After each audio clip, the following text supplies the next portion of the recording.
The popularity in video games has grown at a far quicker pace than anyone has anticipated.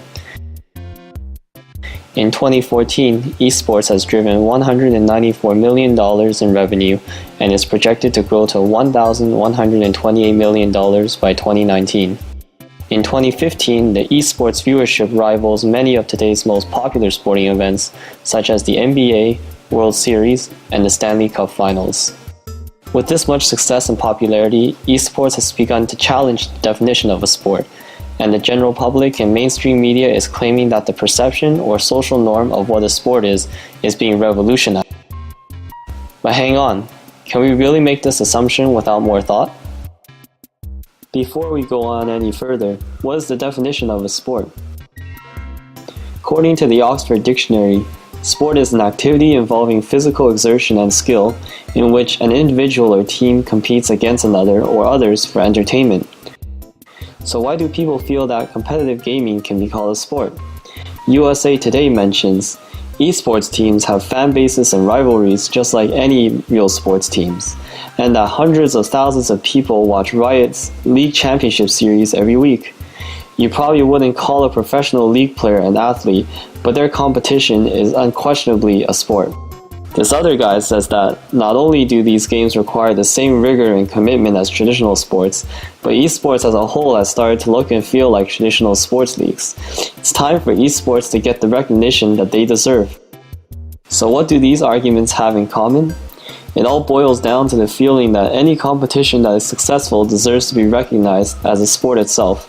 So since esports is as successful as it must be a sport. These arguments all treat a sport as a privilege rather than a classification. They treat sport as if it is something to be assigned to an activity to elevate its recognition and reputation above others. This misconception stems from the fact that since most traditional sporting activities are popular and successful, people naturally associate popular and successful activities to be sports, completely ignoring the real definition of a sport. An activity's popularity is completely independent of its status as a sport, and therefore it is ridiculous to classify an activity as one solely based on these factors. We can see this from the fact that even in the 70s, competitive gaming has been hugely popular without ever being labeled as a real sport. So an activity's popularity and success is based solely on its fanbase and viewership.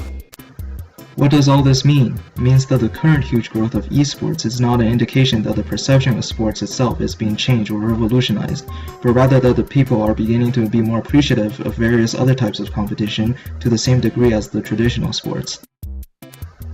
Nowadays, due to the awareness that the general public brings, people can more easily pursue a career in professional gaming. For example, in 2013, the first of many athlete visas was handed out to a professional League of Legends player. Many companies that are not affiliated with gaming have decided to sponsor pro gamers. In education, many universities participate in esport collegiate leagues and offer esport-related scholarships.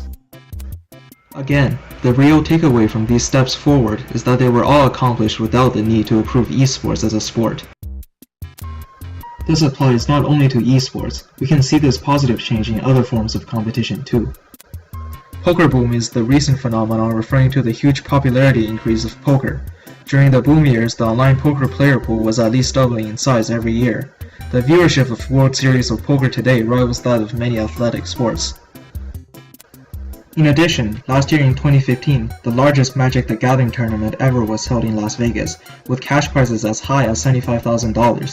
ESPN, traditionally a sports channel, even began to televise many Magic the Gathering tournaments. As esports enthusiasts ourselves, it is always great to see that esports is growing at the rate it is, but its success is not a valid reason for classifying it as a sport. The recent reform to recognize esports as a sport is largely unneeded and emotionally based rather than logic-based.